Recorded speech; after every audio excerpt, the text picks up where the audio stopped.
नमस्कार दोस्तों। ज्ञानबाजी के YouTube चैनल में आप सबका स्वागत है और द हिंदू एडिटोरियल सेशन में आज हम नेशनल एजुकेशन पॉलिसी पर एक शानदार आर्टिकल देखने वाले हैं। दोस्तों, नेशनल एजुकेशन पॉलिसी 2020 आ चुकी है। रमेश पोखरियाल निशंक साहब ने इसका जिक्र भी किया। अब ऐसा है कि जब से ये पॉलिसी आई है इसके ऊपर दो तरफा बातें शुरू हो गई है। कुछ लोग ऐसे हैं जो कि काफी ज्यादा एक्साइटेड हैं इस पॉलिसी को लेकर, तो वहीं दूसरी तरफ ऐसे लोग भी हैं जो इसको लेकर एक बहुत बड़ा क्वेश्चन मार्क रेस कर रहे हैं।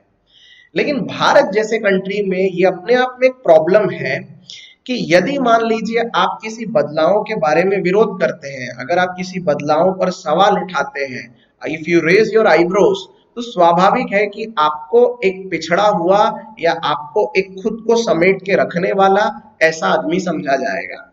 नेशनल एजुकेशन पॉलिसी भी कुछ इसी तरह की है। आज ये आर्टिकल कृष्ण कुमार, जो कि एक डायरेक्टर रह चुके हैं एनसीईआरटी के, national council of educational research and training के, उन्होंने लिखा है और उन्होंने एक बहुत ही गंभीर मुद्दे पर अपने कंसर्न्स उन्होंने शो किए हैं, जहां पर वो ये बताना चाहते हैं कि नेशनल एजुकेशन पॉलिसी आ तो गई है, आज नहीं कल वो इम्प्लीमेंट भी हो जाएगी, लेकिन इस पॉलिसी के साथ जो एक बहुत बड़ी प्रॉब्लम ये है वो कि छोटे बच्चों के ऊपर अभी भी पढ़ाई का बोझ कम नहीं होगा। और उनका कहना यह है कि प्री मैच्योर बच्चों को अगर आप नंबर्स, रीडिंग, राइटिंग, इन सब चीजों के बोझ के तले दबा दोगे तो हाल बराबर वैसा ही होगा जैसा अभी तक होता आया है।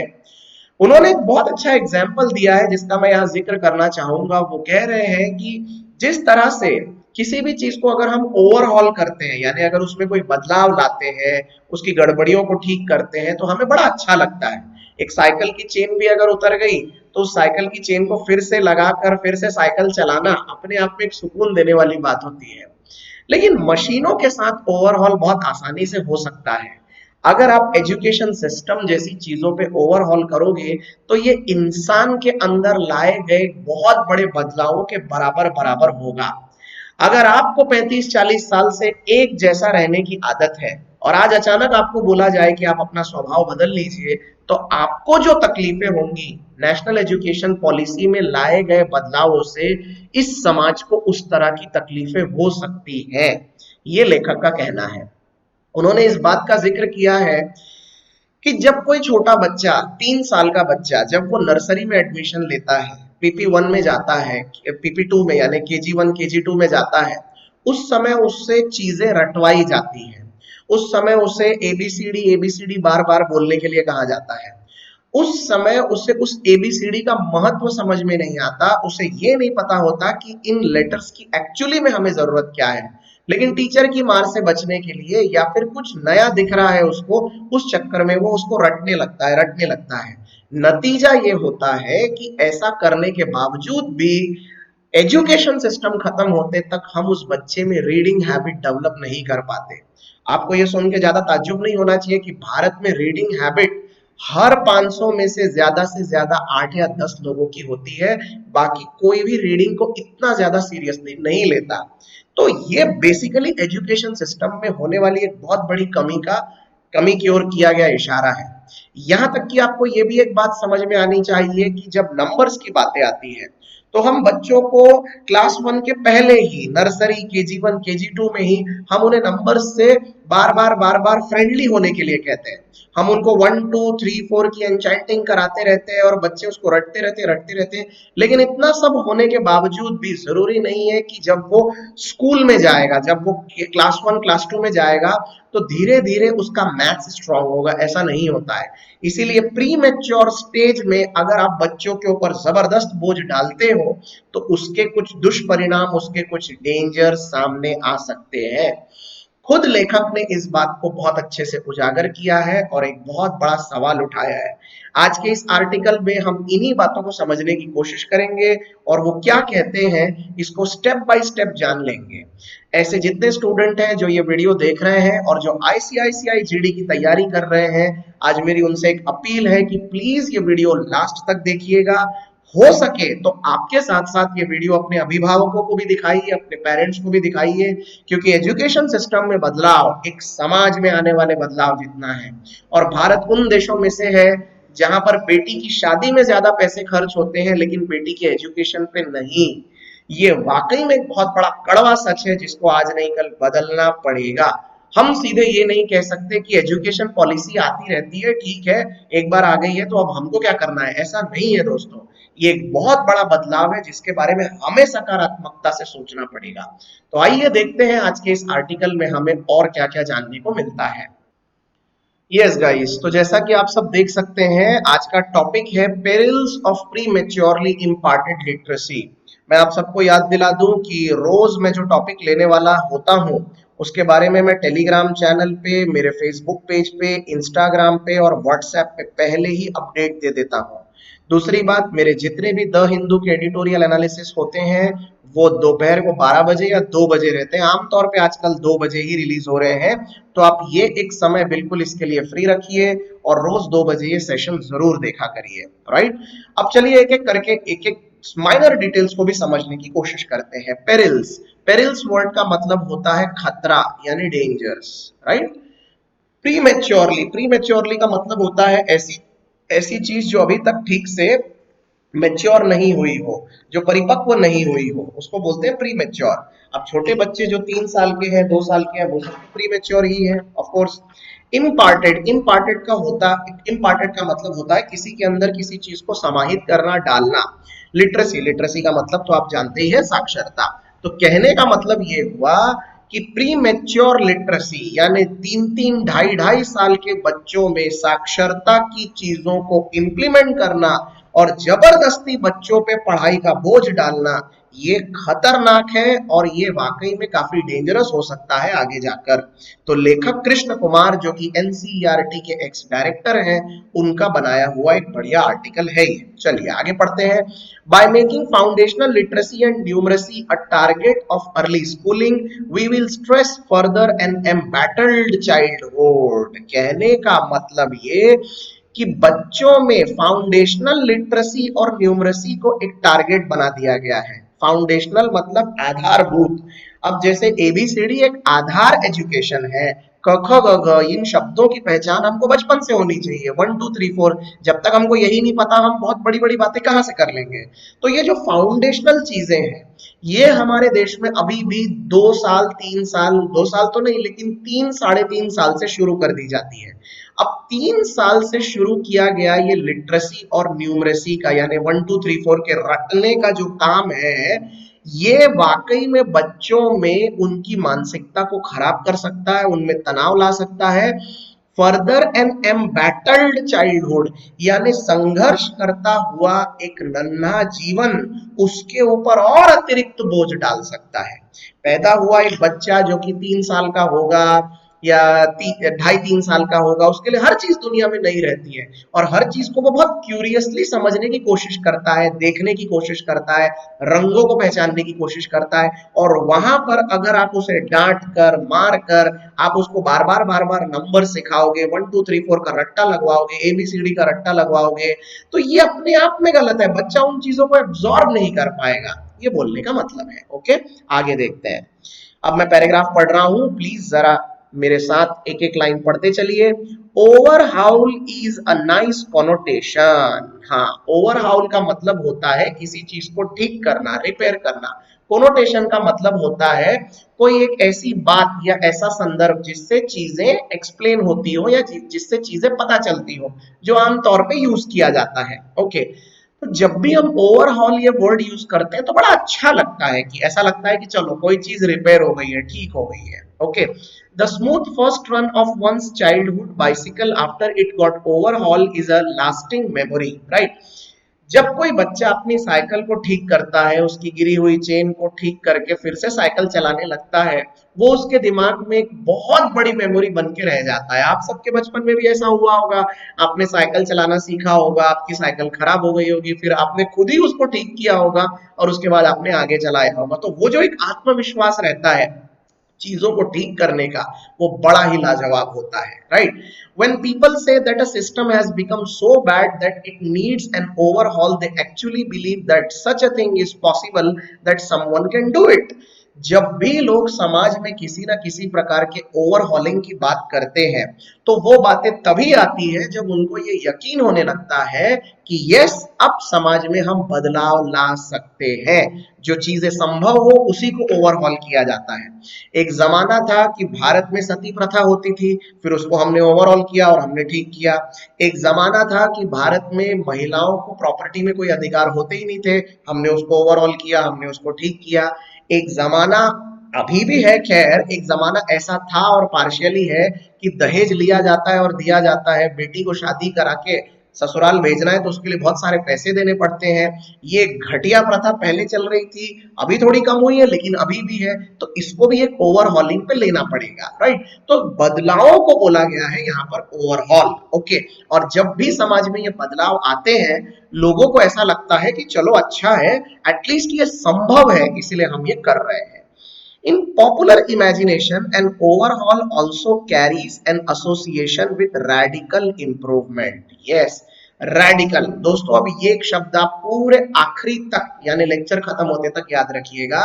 रेडिकल वर्ड का मतलब होता है कोई बड़ा बदलाव, एक ऐसा बदलाव जिसके लिए हम ये कह सकते हैं कि कंप्लीट यानी फंडामेंटली किसी चीज को चेंज कर देना, जड़ सहित किसी चीज को बदल देना, उसको बोलेंगे रेडिकल बदलाव, राइट। हाँ, machines improve quite radically after an overhaul, but social systems like education behave live, more like living beings as they carry legacies and tendencies rooted in the wider social ethos। बहुत important है ये line. कहने का मतलब ये है कि machine को रिपेयर करके उसको ओवरऑल कर देना जितना आसान है उतना ही कठिन है समाज में किसी चीज को ओवरऑल करके ठीक कर देना। और एजुकेशन में किए गए इस बदलाव को वैसे ही देखा जाएगा, क्योंकि एजुकेशन में या समाज में कोई आप बदलाव करते हो तो उसके पीछे बहुत बड़ा इतिहास होता है और उस इतिहास के साथ चीजों को बदलना इतना आसान नहीं होता, राइट। ये बात तय है। अब आप एक पल के लिए सोचिए कि एक ऐसा सिस्टम हम लाने की कोशिश कर रहे हैं, मान लेते हैं, हाइपोथेटिकल बात बता रहा हूं, कि शादी के बाद लड़की अपना सरनेम चेंज नहीं करेगी, लड़का करेगा। और दूसरी चीज, शादी के बाद लड़का लड़की के घर जाकर रहेगा, लड़की नहीं रहेगी। मान लो ये बदलाव लाना है, राइट। तो आपको क्या लगता है ये कोई मशीन को ठीक करने जितना आसान है? इम्पॉसिबल। इसके लिए लगते लगते अच्छे खासे दशकों लग जाएंगे, तब जाके धीरे धीरे धीरे धीरे इसमें कोई बदलाव की उम्मीद की जा सकती है। क्यों? क्योंकि एक परंपरा चली आ रही है जिसको लोग बदलना नहीं चाहते। एजुकेशन के साथ भी सवाल कुछ ऐसा ही है। आई होप आपको मेरी बातें अच्छे से समझ में आ रही है आज, right. These tendencies need to be studied and recognized before radical remedies are administered for improvement। लेखक कहते हैं कि इस तरह का कोई भी बदलाव लाने से पहले एक बार ढंग से चीजों को समझ लेना चाहिए और उसके बाद ही ऐसी चीजों को पॉलिसी बनाकर इंप्लीमेंट करना चाहिए। तो किस तरफ इशारा कर रहे हैं वो? नेशनल एजुकेशन पॉलिसी की तरफ। अब देखो एक्चुअल पैराग्राफ अब यहां से शुरू हो रहा है। The National Education Policy 2020 offers to revise and revamp the system of education. Such a promise carries great public appeal because a lot of people feel quite fed up with the system। हाँ, अब देखो, जब भी समाज में कोई नई चीज आती है ना तो आजकल एक ट्रेंड बन गया है कि लोग है ना वो नया वाला ट्राई करने की कोशिश करते हैं, इररेस्पेक्टिव ऑफ द फैक्ट कि वो अच्छा है या बुरा है, उसको ट्राई करने की कोशिश करते हैं। ये होता ही है, राइट। अब नेशनल एजुकेशन पॉलिसी आई, ठीक है, और इस नेशनल एजुकेशन पॉलिसी में जो भी चेंजेस आए, मैं आपको एक चेंज बता देता हूं। 10+2 का सिस्टम है हमारे भारत में, 10 और उसके बाद 11-12 को हायर सेकेंडरी बोलेंगे हम। लेकिन अब उसको तोड़कर सरकार ने 5+3+3+4 का प्रावधान रखा है, यानी कि nursery, KG1, KG2, class 1, class 2, ये हो गया 5, इसको बोलेंगे फाउंडेशनल। क्लास 3, क्लास 4, क्लास 5 इसको बोला जाएगा दूसरा ग्रुप 3 का, उसको बोलेंगे preparatory.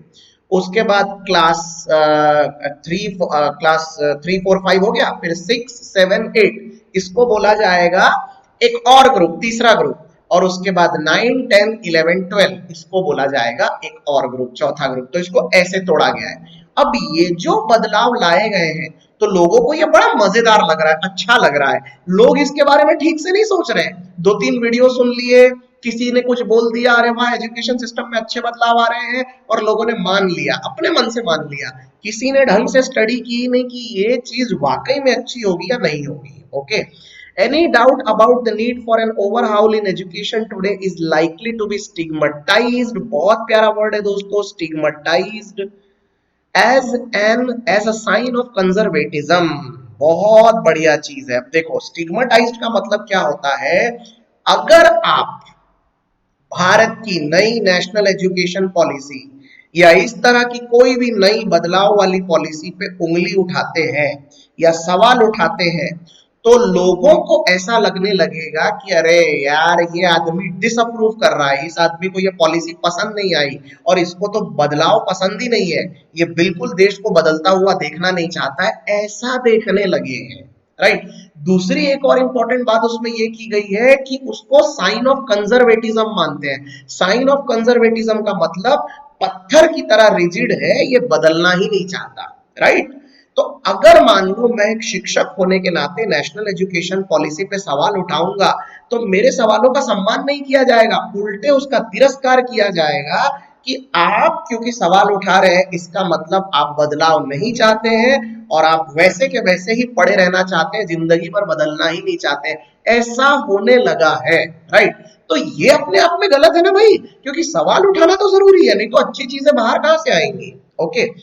Disruptors and out of the box question have been the air for some time। Disruptors यानी किसी चीज को डिस्टर्ब करने वाले या out of the box solution मांगने वाले have been in the air for some time। वो कुछ समय के लिए रहते हैं और उसके बाद सब खत्म हो जाता है। The National Knowledge Commission NKC 2008 has set the stage for this kind of popular radicalism। We now have a fuller script। At times it falls back on older, tired ideas such as the three-language formula. It evinces approval for the recent trajectory of ideas like quantifiable basis for seeking credit ratings and rankings, outcome-based assessments। कहने का मतलब ये है कि national knowledge commission जो 2008 में आया था उसने भी इस तरह के बदलावों की बात की थी। राइट। लेकिन अब हमारे पास एक पूरी पिक्चर आ गई है। एक जमाना था, ठीक से समझना, एक जमाना था कि बच्चा कितना अच्छा है, कितना इंटेलिजेंट है, इस बात का प्रमाण पत्र उसकी मार्कशीट से, उसके प्रोग्रेस रिपोर्ट से पता चलता था, जिसमें हमको साफ साफ दिखाई देता था कि मैथ्स में कितने मिले, साइंस में कितने मिले, हिस्ट्री में कितने मिले, इकोनॉमिक्स में कितने मिले, एक्सेट्रा एक्सेट्रा। लेकिन अब एक तरीका ऐसा हो गया है कि आने वाले नेशनल एजुकेशन पॉलिसी में ऐसा हो जाएगा कि उसकी ओवरऑल पर्सनालिटी डेवलपमेंट के लिए उसको क्रेडिट रेटिंग दी जाएगी, उसका पूरा असेसमेंट किया जाएगा और स्पोर्ट्स, कल्चरल एक्टिविटीज, हर तरीके से उसकी पूरी की पूरी रैंकिंग निकाली जाएगी। राइट। अब ये अच्छी बात है, हम इसको बदलाव का एक अच्छा सकारात्मक तरीका ही मान रहे हैं, लेकिन ये सब करने से पहले एक बार ठीक से हर चीज को चेक कर लेना बहुत जरूरी है, क्योंकि इसका रिवर्स इफेक्ट बहुत बुरा होगा। आप इस बात को तो मानते हैं ना, जिस तरीके से अगर कोई गलत जीवन साथी मिल जाए या अनसुटेबल जीवन साथी मिल जाए तो जिंदगी नर्क हो सकती है, ठीक वैसे ही अगर हमने सही समय पर एजुकेशन की तरफ ध्यान नहीं दिया, सही समय पर सही एजुकेशन नहीं लिया तो आपकी पूरी जिंदगी खराब हो सकती है। अनफॉर्चुनेटली भारत में इन सब चीजों को कोई समझता ही नहीं है। Right. Technology driven governance and so on, they are treated as pointer to a bolder agenda। Little room is available for doubting, let alone debating the impact such measures have had so far। अब देखिए, क्योंकि ये जो कुछ भी होने वाला है बच्चे का ओवरऑल डेवलपमेंट वो टेक्नोलॉजी के साथ होने वाला है, तो इसीलिए उसके ऊपर सवाल उठाना लोगों को सही नहीं लग रहा है और ऐसा लगने लगा है कि सवाल उठाने का कोई ज्यादा स्कोप है ही नहीं, क्योंकि जो चल रहा है वो बिल्कुल सही चल रहा है, लोग ऐसा मानने लगे हैं। राइट। अब न्यू ब्रेकअप, अब देखिए न्यू ब्रेकअप में क्या क्या चीजें हैं जरा एक एक करके समझ ले। राइट। यहां तक सब कुछ आराम से समझ में आ रहा है, समझ में आ रहा है तो प्लीज एक बार लाइक शेयर सब्सक्राइब कर दीजिएगा यार। New breakup. One significant shift national education policy proposes is in the reorganization of elementary education. As of now, it comprises 8 years of schooling starting with grade 1 at age of 6 as Article 45 of the Constitution envisaged. नई education policy में, नई शिक्षा नीति में elementary education यानी basic education में थोड़े से बदलाव लाए गए हैं। अब आपको थोड़ा इतिहास बता दें, हमारे देश में 6 साल से लेकर 14 साल तक के बच्चों के लिए कंपलसरी एजुकेशन है, जिसको हम कहते हैं राइट टू एजुकेशन। ये आपको पता होगा। 6 साल का बच्चा क्लास 1 में होता है और 14 साल का बच्चा अगर फेल नहीं हुआ तो 8वीं कक्षा तक चला जाएगा। तो भारत में 6 साल से लेकर 14 साल तक का एजुकेशन सिस्टम कंपलसरी है under article 45 of the constitution. ये बात याद रखना, किसी जीडी में आपको बोलने के लिए खूब काम आएगी। आगे, the right to education act promulgated a decade ago treats this 8 years as a composite stage consisting of 5 years of primary and 3 years of upper primary education, right? Bharat में जो राइट टू एजुकेशन एक्ट आया था 2009 में, उसने ये 6 साल से 14 साल तक के एजुकेशन को कंपलसरी किया, जिसमें 5 साल किसके हैं? प्राइमरी एजुकेशन के हैं, और बचे हुए 3 साल किसके हैं? मिडिल प्राइमरी के हैं, यानी कि अपर प्राइमरी के हैं, मिडिल के हैं, राइट। 6वीं 7वीं 8वीं ये क्या होता है? मिडिल होता है, राइट। और 9वीं 10वीं हायर, और 11वीं 12वीं क्या होता है? Higher secondary. इतना तो पता ही होगा आपको। NEP offers a surgical process which will graft the first two primary grades onto 3 years of preschool education। लेकिन अब जो नई पॉलिसी आई है उसमें क्या हुआ है, क्लास 1 नहीं, उसको तो सीधे सीधे नर्सरी से ही पकड़ा गया है। Nursery, KG1, KG2, class 1, class 2, ये इस तरीके से नया सिस्टम बनाया गया है। यानी प्री स्कूल, स्कूल शुरू होती है क्लास 1 से, और उसके पहले जो होता है उसको कहते हैं प्री स्कूल, यानी KG1, KG2 और नर्सरी। तो यहां से स्टूडेंट को सारी चीजें देने की कोशिश की गई है। अब ये इतनी कम उम्र है बच्चे की, वो हार्डली 3 साल का होगा, 3 सवा 3 साल का, और उसको आप सारी बातें सिखाने की कोशिश करेंगे। तो ये अपने आप में गंभीर चीज है, इससे वो बच्चे की मानसिकता उल्टी हो सकती है, उसको पढ़ाई से डर लग सकता है, बहुत कुछ हो सकता है। ये लेखक का ओवरऑल इसमें बोलना है, right? On the face of it, this idea looks great as it starts a child's educational journey from the age of 3 instead of 6, right? तो एक तरीके से देखें तो ये थोड़ा सा ऐसा भी लग रहा है किसी किसी को, तो अच्छा है ना भाई, अगर बच्चे का एजुकेशन 3 साल से ही शुरू हो रहा है तो उससे अच्छी और क्या बात होगी। 6 साल की जगह 3 साल से शुरू हो रहा है। अरे भैया, बात इतनी आसान नहीं है। 3 साल के बच्चे की मेंटल डेवलपमेंट हुई कितनी है, उसको अगर तुम ये सब चीजें बता बता के अगर उसको जबरदस्ती बोझ के तले दबा दोगे, तो ऐसे में तो वो बहुत कमजोर और डरा हुआ बन के आगे बढ़ेगा, right. The plan also implies a historic break from the system as envisaged in the Kothari report, which recommended the present 10 plus 2 system. NEP proposes a new structure. Instead of 10 plus 2, we will now have 5 plus 3 plus 3 plus 4. यहाँ पर इन्होंने एक 3 लिखना भूल गए शायद। ये system in which the first 5 years include 3 years of preschool education starting at age 3, follows by grade 1 and grade 2 of the primary school. Although a wide spectrum goals is mentioned for the preschool years, the overarching focus is on making children school ready in the context of reading, writing and arithmetic, right? अब देखिए, ये वाली line मैं underline कर देता हूं दोस्तों। इस तरह की चीजें आपको आरसी के पैसेज में ना आए तो देख लेना, आप उस दिन मुझे बताना कि आपके पैसेज का लेवल ऐसा था या नहीं था। यही चीजें आती है एग्जैक्टली। इसीलिए हर बात को समझना जरूरी है और रीडिंग में इंटरेस्ट लाना जरूरी है। कहने का मतलब ये है कि जो 10 प्लस 2 का स्ट्रक्चर था, अब उसको तोड़ के 5 प्लस 3 प्लस 3 प्लस 4 बना दिया गया है। ठीक है, यहां तक तो आपको समझ में आ ही गया। क्लास 1 से जो सिस्टम शुरू होता था, अब उसको आप नर्सरी से शुरू कर दोगे।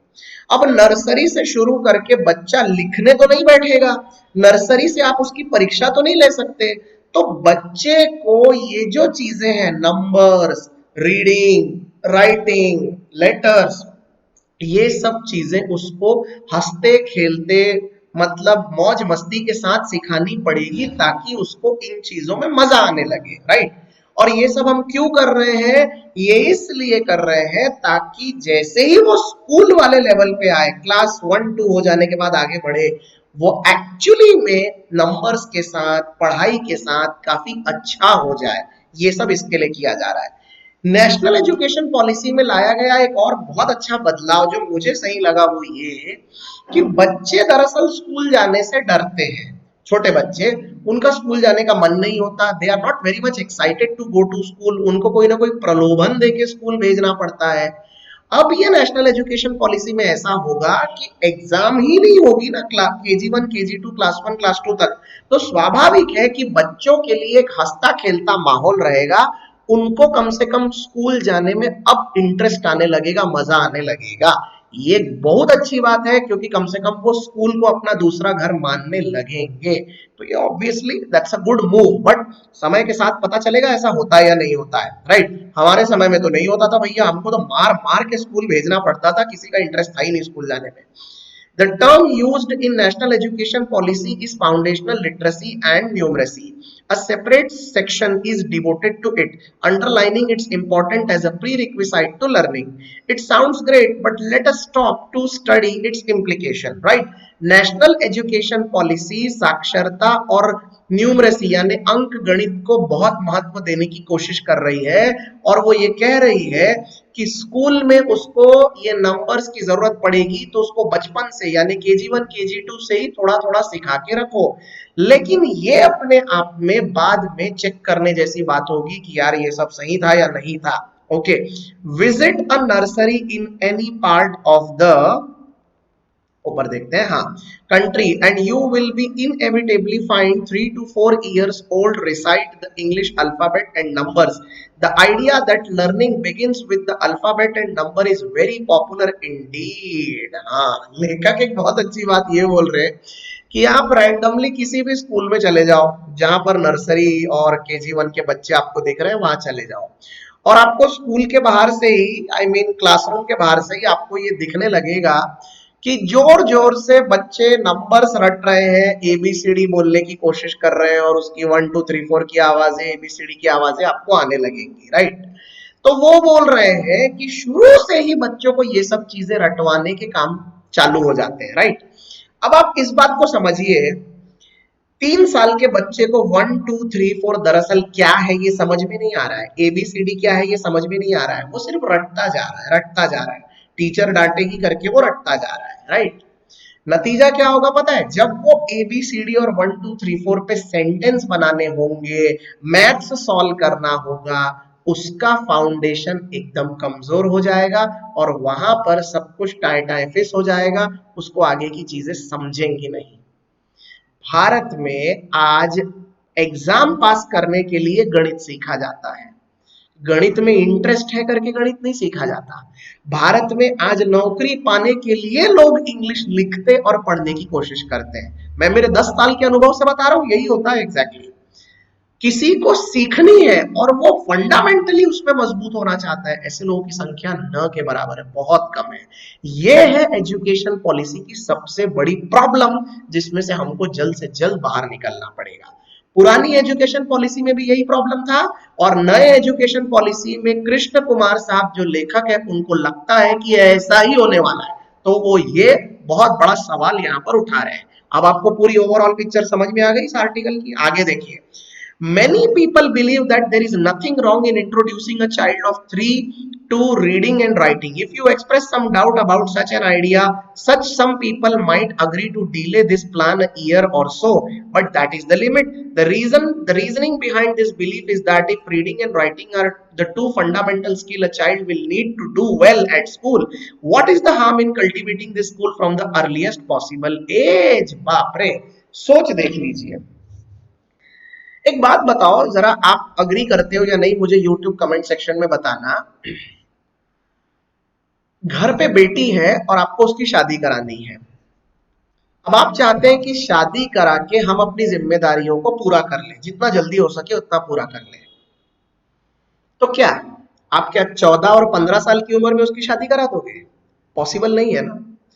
आपकी परिस्थिति नहीं है, शादी के पैसे नहीं है, तो क्या आप 12-13 साल 14-15 साल की उम्र में शादी करा दोगे, या फिर वो 18 की हुई और 19 की हुई भी नहीं है और तुरंत आप उसकी शादी करा दोगे? ऐसा तो नहीं करोगे ना।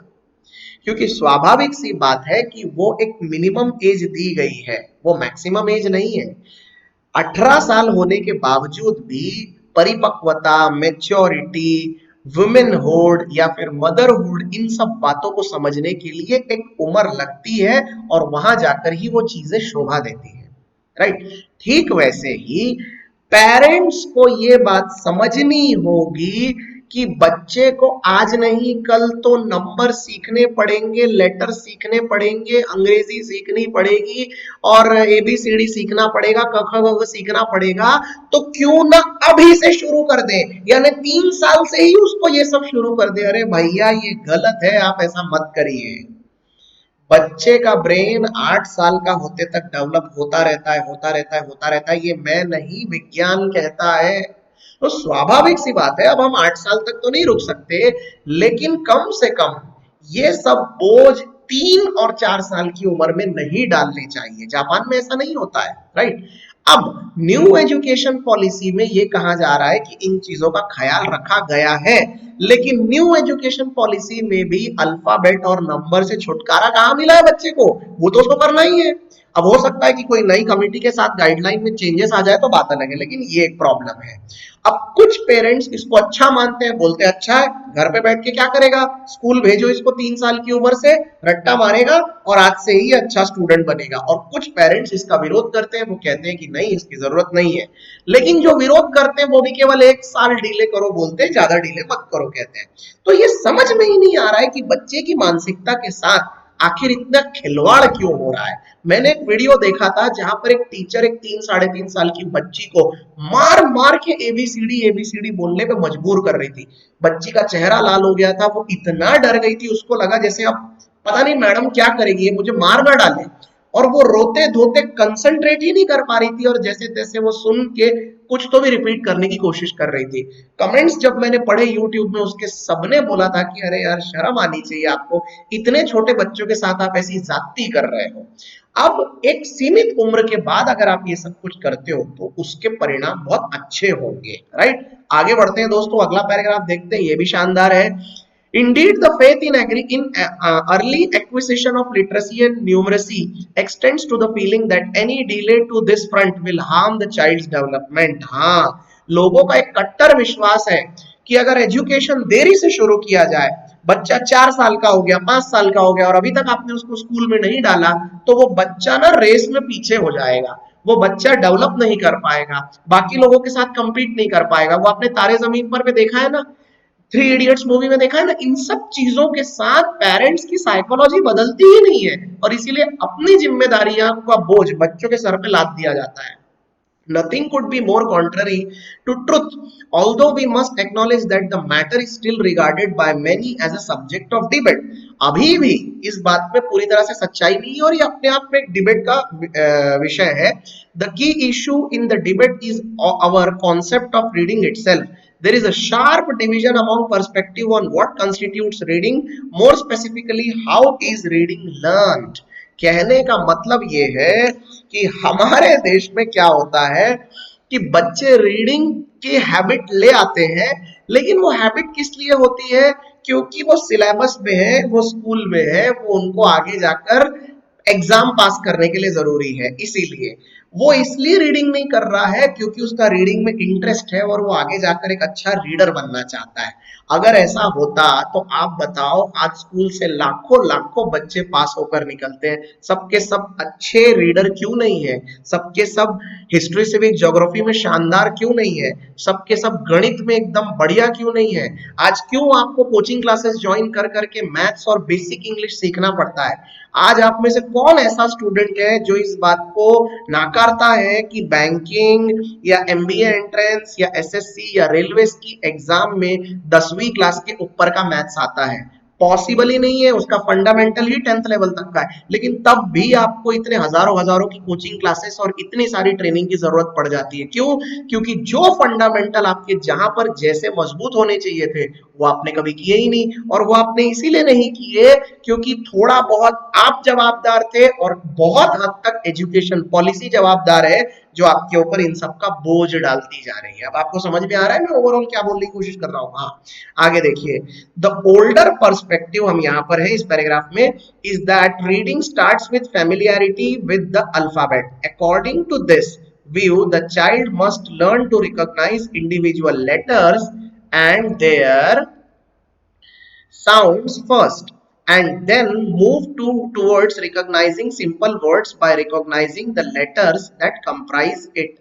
This view has prevailed in human history for so long that scientific research on how our eyes and mind process a written text has made no decisive difference in countries like ours. Wow! कितनी अच्छी बात बोल दी है लेखक ने। इन्होंने बोला है कि रीडिंग करते समय सबसे पहले हम शब्दों को पहचानने की कोशिश करते हैं। शब्दों को पहचानने की कोशिश करने के बाद उन शब्दों का उच्चारण कैसा है वो पहचानने की कोशिश करते हैं। जब हम ऐसा त्रिकोण जैसा एक लेटर देखते हैं और बीच में ये हॉरिजॉन्टल लाइन देखते हैं तो हमको पता है ये ए लिखा हुआ है और इसका आवाज ए ऐसा निकलेगा, राइट? उसको हम बी वाले आवाज में तो नहीं बोलते हैं। तो हम लेटर को पहचानते हैं और उनकी आवाजों को, उसका उच्चारण समझने की कोशिश करते हैं। उच्चारण समझने के साथ साथ धीरे धीरे उससे शब्द और शब्दों से सेंटेंस बनाते हैं और इस तरीके से रीडिंग आगे बढ़ती है। अब सदियों से यही मेथड चला आ रहा है, लेकिन सदियों से ये जो मेथड चल रहा है तो क्या सदियों से हमारा डीएनए, हमारा दिमाग भी वैसा ही है क्या? इसमें भी तो बदलाव आए हैं ना कुछ। तो कभी हमने ये रिसर्च करके पता किया क्या कि हमारे अंदर जो बदलाव आए हैं उसके हिसाब से सीखने का, पढ़ने का, चीजों को समझने का कोई नया तरीका भी तो डेवलप किया जा सकता है। ये होना चाहिए। मैंने कुछ कुछ स्कूलों में ये देखा है, जो मेरे साथ तो बचपन में हुआ नहीं, लेकिन आजकल स्कूलों में मैंने देखा है कि है ना, ऐसे मॉडल्स दे दिए जाते हैं सीधे सीधे अल्फाबेट के। लकड़ी का ए दे दिया जाएगा जिसको बच्चा हाथ से छूकर समझने की कोशिश करेगा। ट्रायंगल, एक लकड़ी का ट्रायंगल दे दिया जाएगा, एक लकड़ी का बॉक्स दे दिया जाएगा, या फिर किसी तरीके से क्ले से उसको ये सब चीजें बना बना के समझाई जाएंगी। इसको बोलते हैं मॉडल बेस्ड टीचिंग। इस तरीके से बच्चों को सिखाने की कोशिश की जा रही है, जो हो सकता है काफी हद तक फायदेमंद हो। और अब तो क्योंकि डिजिटल हो चुकी है चीजें, तो अब तो और ज्यादा आसानी से बताया जा सकता है बच्चों को, right? This body of research has demonstrated that child's search for meaning is far sounder basis of learning to read than mechanical practice like letter recognition and associating letters with their names and sound values. Prematurely acquired literacy can be harmful in that it creates a habit difficult to remedy later of ignoring the message. देखिए कितनी अच्छी बात बोली है इन्होंने। ये बोला है कि लोग, मतलब रिसर्च से ये बात सामने आई है कि बच्चा उस आवाज को पहचानने की कोशिश करता है जो उन अक्षरों में छुपी हुई है, और उससे वो समझने की कोशिश करता है और अपने आप पढ़ने की कोशिश करता है। अभी जैसे मान लीजिए कि आपको A B A T E, एक उदाहरण बता रहा हूं, A B A T E, ये शब्द को कैसे पढ़ा जाता है और इसका उच्चारण क्या है आपको नहीं पता, लेकिन आपका फंडामेंटल ऐसा है तो आप एक कोशिश करेंगे। और बेट ऐसा कुछ तो भी होगा, क्योंकि बी है तो ब साउंड आना चाहिए, अ है तो ए साउंड आना चाहिए, टी है तो ट साउंड आना चाहिए। तो ये अबेट जैसा कुछ तो भी आवाज आएगा। ये आपका दिमाग बताता है ना आपको।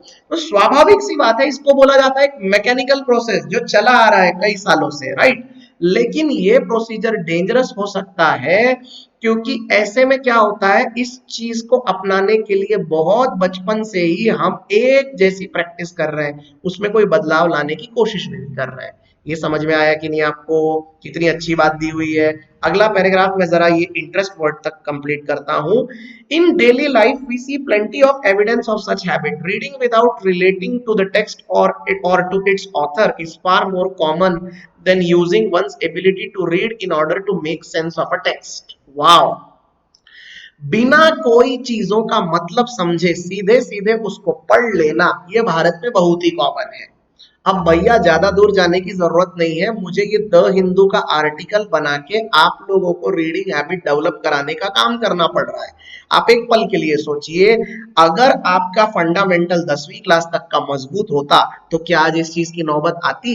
बिल्कुल नहीं। मैं ये समझाने की कोशिश कर रहा हूं कि पढ़ने के बाद चीजों को समझना कैसे है, राइट? लेकिन इन सब चीजों के पीछे किसी का इंटरेस्ट है ही नहीं। आज ऐसे कितने स्टूडेंट हैं जो कि सच में इसके प्रति इंटरेस्ट रखते हैं और वो सीख रहे हैं। मैक्सिमम बच्चे वो हैं जिनके सर पे एग्जाम आ गई है और उनको नौकरी चाहिए और उनको किसी न किसी तरीके से ये थोड़ा बहुत सीख के छुटकारा पाना है, नौकरी देना, नौकरी के लिए एग्जाम देनी है, एग्जाम पास करनी है और जॉब कर लेना है। किसी को भी रीडिंग में दिलचस्पी है ही नहीं, किसी को भी रीडिंग को आगे बढ़ाकर अपनी एक स्किल बनाने का इंटरेस्ट है ही नहीं, और वो जो भी पढ़ रहा है उसको वो बिना सोचे समझे पढ़ता जा रहा है। आरसी के पैसेज हो, आधा अधूरा समझ रहा है, आंसर दे रहा है। वोकैबुलरी हो, अपने मन से गणना कर रहा है, आंसर दे रहा है। क्लोज टेस्ट हो, अपने मन से कुछ भी सॉल्व कर रहे हैं, अपने मन से मतलब निकाल रहे हैं। किसी को फंडामेंटली चीजों को जानने का टाइम है ही नहीं। और जब तक आपका फंडामेंटल, आपका एलिमेंट्री पार्ट मजबूत नहीं होगा, आप कुछ नहीं कर सकते। अपने 10 साल के अनुभव से मैं बता रहा हूं, ये पॉसिबल नहीं है। आपको सबसे पहले अपना फंडामेंटल्स अच्छा मजबूत करना जरूरी है, राइट? आगे देखते हैं। Despite education, many literates develop no interest in reading. An introduction to the alphabet and being drilled for letter recognition at a very young age is major source of reading without deriving any meaning or showing any interest. Right? अब देखिए, education में या reading में किसी को interest नहीं है। जब आप शब्दों को पहचानना सीखते हैं, जब आप लेटर रिकॉग्नाइज करना सीखते हैं, तो होता यह है कि ऐसा लगता है कि चलो अब आप यानी पढ़ना लिखना सीख रहे हो। लेकिन सबसे बड़ी बात यह है कि आपको उसमें कोई इंटरेस्ट नहीं है, वो आप केवल एक बेसिक लेवल पे कर ले रहे हो, राइट? जैसे आपको कोई बॉल दिया जाए तो आपको पता है कि इससे क्रिकेट खेलना है, इससे फुटबॉल खेलना है, आपको बताने की जरूरत नहीं है। आप चीजों के साथ अपना इंटरेस्ट खुद डेवलप कर सकते हो और आगे बढ़ सकते हो। लेकिन एजुकेशन के केस में जितना हो सके हम उतना अवॉइड करते हैं, राइट? ये बहुत ही स्वाभाविक है, राइट? लेकिन इसको बदलना बहुत जरूरी है, क्योंकि उसके बिना अच्छे इंजीनियर्स, अच्छे डॉक्टर, अच्छे वकील इस देश में कभी निकलेंगे ही नहीं। ऐसे ही बच्चे निकलेंगे जो बीकॉम कर रहे हैं और उसके बाद कॉमर्स लाइन में कुछ ना करते हुए सीधा बैंकिंग की एग्जाम दे रहे हैं, इंजीनियरिंग कर रहे हैं, उसके बाद एमबीए कर रहे हैं, कोई बीएससी कर रहा है और उसके बाद सरकारी नौकरी के लिए ट्राई कर रहा है। अपने अपने फील्ड में कुछ भी ढंग का करने की किसी में हिम्मत है ही नहीं और करना भी नहीं चाहता है, क्योंकि हर किसी को सिर्फ सिक्योर होने की ही पड़ी हुई है। ये सब एजुकेशन सिस्टम के बहुत फंडामेंटल चीजों में गलतियों की वजह से है। आगे देखिए ये वाले पैराग्राफ को। Similar harm is done to writing when it is acquired before one needs it. Writing is basically a means of conveying one's ideas to someone else. It becomes a meaningful activity when an intended audience begins to matter for the small child. If no need is felt for an audience, acquisition of writing becomes merely the attainment of a mechanical skill. Wow! ये बात तो वाकई में समझने वाली है कि बच्चों में रीडिंग हैबिट भी डेवलप बहुत देरी से होती है और साथ साथ राइटिंग हैबिट भी। लिखने की भी जरूरत बच्चा तभी उठाता है, तकल्लुफ तभी उठाता है जब उसे इस बात का यकीन होता है कि मेरा लिखा हुआ कोई ना कोई चेक करेगा, और क्योंकि कोई ना कोई चेक करेगा उसके ऊपर मेरी गलतियां सामने आएंगी, तब कहीं जाकर वो लिखने की कोशिश करता है, ढंग से लिखने की कोशिश करता है और राइटिंग को सीरियसली लेने लगता है। अब जरा आप अपने आप से पूछिए, आज पिछले 3 दिन से मुझे न जाने कितने कॉल आ रहे हैं आईसीआईसीआई की जीडी के लिए। आज जब जीडी सर पे आई है तो बच्चों को कम्युनिकेशन स्किल कैसे करना है, करंट अफेयर्स में क्या क्या पढ़ना है, कैसे बैठना है, जीडी में बात कैसे करना है, इन सब की अभी जरूरत पड़ रही है। अरे भैया, आप इतने दिन से क्या कर रहे थे? क्या आपको मालूम नहीं था कि ये प्रोसीजर होने वाला है? क्या आपको आज इस बात का कोई इल्म नहीं है कि एक ना एक दिन आपका इंटरव्यू होगा? तो क्या आप इंटरव्यू के 2 दिन पहले अपनी तैयारी करना शुरू करेंगे? आप अभी से ये चीजों के साथ थोड़ा फ्रेंडली नहीं हो सकते? ठीक वैसे ही हमारे यहाँ जब तक कोई छड़ी ना पड़े ऊपर से, तब तक कोई कुछ करना ही नहीं चाहता। आज अगर आपको कोई बोले कि सेक्युलरिज्म के ऊपर, धर्मनिरपेक्षता के ऊपर या भारत में वैक्सीनेशन के ऊपर, कोरोना कोरोना के ऊपर 500 शब्दों का एक बढ़िया इंग्लिश में ऐसे लिखे। ऐसे कितने स्टूडेंट हैं जो कॉन्फिडेंटली इसको ढंग से लिख पाएंगे? मुझे लगता है 10% भी नहीं होंगे, 10% भी नहीं। प्रॉब्लम ये है क्योंकि लिखने की जब बारी आती है तो हमारा फंडामेंटल इतना कमजोर है कि हम कुछ करना ही नहीं चाहते। हम वो तभी करते हैं जोर जबरदस्ती से जब हमको पता हो कि कोई ना कोई उसको चेक करेगा और उसमें हमारी गलतियां निकालेगा। अगर गलती निकालने वाला कोई ना हो तो हम तो रीडिंग और राइटिंग को कभी कभी सीरियसली ना ले, हम तो कभी करें ही ना वो चीज। ये एक सबसे बड़ा प्रॉब्लम है। आई होप अब आपको पूरा आर्टिकल और उसके पीछे की मंशा समझ में आ रही है। मैं चलता हूं सीधा अपने लास्ट वाले पार्ट पे, culture for speed. A culture for speed pervades all spheres of school life. Middle class parents set the norm for culture by pushing their infants to consume the various products sold in the pedagogy market। कहने का मतलब ये है कि हमारे देश में अभी स्पीड का यानी फटाफट आगे बढ़ने का एक चलन सा हो गया है। और जितने मिडिल क्लास वाले पेरेंट्स हैं वो शुरू से चाहते हैं कि वो अपने बच्चे को आगे ढकेले और जितना हो जल्दी हो सके उतना जल्दी उसको सारी चीजें सिखाकर मतलब उसको एक परिपक्व बना दे, अच्छे जॉब वाला स्टूडेंट बना दे। और उसके लिए वो क्या करते हैं, पढ़ाई लिखाई से संबंधित जितनी चीजें बाजार में है हर चीज खरीदने की कोशिश करते हैं ताकि बच्चे की पढ़ाई में कोई कमी ना रहे। मैं फिर से एक बार बोलता हूं, अपने सपनों का बोझ अपने बच्चों के ऊपर डालना ये आतंकवाद से कम नहीं है। अगर आपके माँ बाप आपको जबरदस्ती बोल रहे हैं कि बैंकिंग में ही भविष्य है और बैंकिंग ही करनी है, ये गलत है, ये बिल्कुल गलत है। हर बच्चे की अपनी अपनी एक स्किल होती है और उसके हिसाब से उसको वो तय करना चाहिए। अगर बैंकिंग में आपको इंटरेस्ट है तो बैंकिंग आपको सीरियसली लेनी चाहिए। अगर आपको यूपीएससी में इंटरेस्ट है तो आपको उसको सीरियसली लेना चाहिए।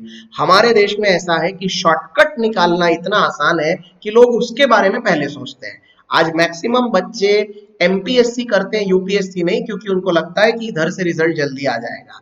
आज मैक्सिमम बच्चे बैंकिंग की परीक्षा देते हैं ना कि यूपीएससी, क्योंकि उनको लगता है कि इधर नौकरी मिलने के चांसेस बहुत फास्ट हो जाएंगे। सबको शॉर्टकट चाहिए और सबको जितने जल्दी हो सके उतने जल्दी रिजल्ट चाहिए। किसी को ना मेहनत करना है, किसी को ना फंडामेंटल मजबूत करना है। अगर इस तरीके से चलता रहा तो ये देश वंस अगेन ऐसा ही रहेगा। न ढंग के इंजीनियर्स निकलेंगे, न ढंग के डॉक्टर्स निकलेंगे, न ढंग का साइंटिफिक काम यहाँ पर हो पाएगा, होता ही नहीं है। और आगे भी ये लंबे समय तक ऐसा ही चलता रहेगा। This is one of the basic problem, right. आगे देखिए, digital equipment is the latest addition to the educational toys that have long been favored over cottage toys, which quietly represent the wider world and serve as a symbolic bridge to what all lies outside the home। कहने का मतलब ये है कि आजकल चीजों को समझने के लिए बाजार से जो कुछ भी हम खरीद के लाते हैं उसमें डिजिटल चीजों का महत्व थोड़ा बढ़ गया है, क्योंकि उससे हमको और जल्दी समझ में आने लगती है चीजें और उससे थोड़ा सा आसानी हो जाती है चीजों को समझने के लिए। दुनिया में क्या चल रहा है उसको हम ऐसे समझ सकते हैं। आखिरी पार्ट को देखते हैं। The school's long shadow now extends to the home and parents sigh with relief when they secure their children's admission to a nursery in the third year of their life, if not earlier। Changing family norms and social condition make a transfer of the young child from home to a nursery inevitable, right। कहने का मतलब ये, अब ऐसा हो चुका है कि मतलब बच्चे का एक बार आपने एडमिशन करा दिया, 3 साल का वो हो गया, आपने उसको नर्सरी में डाल दिया, उसके बाद पेरेंट्स को एक बहुत सुकून की सांस मिल जाती है। उनको लगता है वाह, अब बच्चे को स्कूल डाल दिया, अब टीचर जाने और बच्चा जाने, अब वो 12वीं तक वहीं पर पढ़ता रहेगा पढ़ता रहेगा पढ़ता रहेगा, पढ़ के निकलेगा, अपनी नौकरी करेगा और बस मेरा सर खाना बंद कर देगा, मुझे ज्यादा जवाबदारी उठानी ही नहीं है। ऐसा कुछ भी नहीं होता है। अगर आप इस तरीके से सोचते हैं तो इससे तो वो बच्चा और ज्यादा बर्बाद होगा, क्योंकि कोई ध्यान देने वाला है ही नहीं। पेरेंट्स से उल्टा कट जाएगा, एजुकेशन को या तो सीरियसली लेगा या तो बिल्कुल ही नहीं लेगा। इस तरीके से अगर चीजें हो जाती तो फिर तो कोई बात ही नहीं थी ना। ये तो आपने बच्चों का भी कॉन्ट्रैक्ट दे के रख दिया है कि चलो कोई और ही पाल लो, मतलब इसके खेलने के लिए कोई एक गवर्नेंस लगा दी है, उसके बाद पढ़ाने के लिए किसी को टीचर को लगा दिया है। ये कोई तरीका थोड़ी ना है, right. Although nurseries routinely use the rhetoric of play way, Their programs are mostly a downward extension of the school. These social realities make early childhood education in its present form a mixed blessing. By promoting foundational literacy and numeracy as a key educational target of early schooling, we are likely to stress further an already embattled childhood. कहने का मतलब ये है कि भाई social realities के साथ यानी समाज की रियलिटीज के साथ जब बच्चा मिक्सअप करता है तो उसको अलग अलग चीजें अलग अलग डायमेंशंस पता चलते हैं। लेकिन इतना सब कुछ होने के बावजूद भी फाउंडेशनल लिटरेसी कोर्स में अगर आप बच्चे के ऊपर रीडिंग राइटिंग या फिर नंबर्स का इन सब का बोझ डालते हैं तो कहीं ना कहीं ये गलत है, क्योंकि बच्चा ऑलरेडी अपने चाइल्डहुड में जो संघर्ष कर रहा है उसके साथ पढ़ाई का संघर्ष उसके लिए एक बहुत ही गंभीर विषय बन जाएगा और इसका कुछ नहीं, इससे केवल बुरे नतीजे ही सामने आएंगे। तो ये था आज का पूरा आर्टिकल। उम्मीद करता हूं कि कृष्ण कुमार जो कि एनसीईआरटी के एक्स डायरेक्टर रह चुके हैं उनका बोला हुआ ये पार्ट आपको काफी हद तक कन्विंस करेगा। इस पूरे आर्टिकल के ऊपर आपका क्या कहना है? क्या आप भी ऐसा मानते हैं कि एजुकेशनल सिस्टम में हुए बदलावों को स्टेप बाय स्टेप लाना चाहिए? और आपको आपका एजुकेशन सिस्टम कैसे मिला? आज जाते जाते आपसे मैं ये जरूर एक सवाल पूछना चाहूंगा कि 12वीं क्लास तक का एजुकेशन जो आपने लिया, आप उसमें अगर आपके लिए पॉसिबल होता तो क्या बदलाव ला सकते थे? जो आज आप महसूस करते हैं, जो आप अपने अंदर एक कमी महसूस करते हैं, आपको अगर फिर से मौका मिलता तो आप किस तरीके से पढ़ाई करते और किस तरीके से अपने आप को इस कॉम्पिटिटिव वर्ल्ड के लिए एकदम बेस्ट बना लेते? उम्मीद करता हूं कि आपके जवाब मुझे जल्द ही मिलेंगे। इसी के साथ आज का ये आर्टिकल यही समाप्त करते हैं दोस्तों। आगे बढ़ने से पहले आपको एक बार फिर से थैंक यू बोल दूं और आपको ये बता दूं कि टेलीग्राम चैनल ज्ञानबाजी से सारा का सारा करंट अफेयर्स का मटेरियल प्लीज डाउनलोड करना ना भूलें। आपकी आरआरबी की एग्जाम के लिए, उसके बाद आने वाली एसएससी की एग्जाम के लिए, यहाँ तक कि रेलवेज के लिए भी अगर आप अपीयर कर रहे हैं और अगर आप आईबीपीएस की एग्जाम भी दे रहे हैं तो शानदार करंट अफेयर्स का मटेरियल आपको ज्ञानबाजी यूट्यूब चैनल और ज्ञानबाजी टेलीग्राम चैनल पर मिल जाएगा। इसको आप सबसे पहले फॉलो करें और सब्सक्राइब करें। हाँ, और एक और बात, आज शाम को 6 बजे मेरा लाइव लेक्चर है जिसकी लिंक मैं टेलीग्राम चैनल ज्ञानबाजी पर अभी थोड़े देर में एक आध घंटे में शेयर कर दूंगा। और आज शाम के लाइव सेशन में मैं आप लोगों को जून और जुलाई मंथ का complete current affairs with MCQ questions with GK one liner और न्यूज के साथ करवाने वाला हूं। तो कहीं जाइएगा मत, थोड़े देर के लिए आप चाहो तो कुछ और सब्जेक्ट पढ़ सकते हो और शाम को 6 से 8 लाइव सेशन यूट्यूब पे करना मत भूलिएगा। लिंक मैं आपके साथ टेलीग्राम चैनल पे शेयर करने वाला हूं। प्लीज वो सेशन अटेंड करिए और अपनी तैयारी में कोई कमी मत आने दीजिए। स्पेशली एनबीई की एग्जाम देने वालों के लिए तो ये बेस्ट रहेगा, राइट? एनीवेज, सो चलते हैं दोस्तों और मिलते हैं शाम को 6 बजे। तब तक के लिए गुड बाय।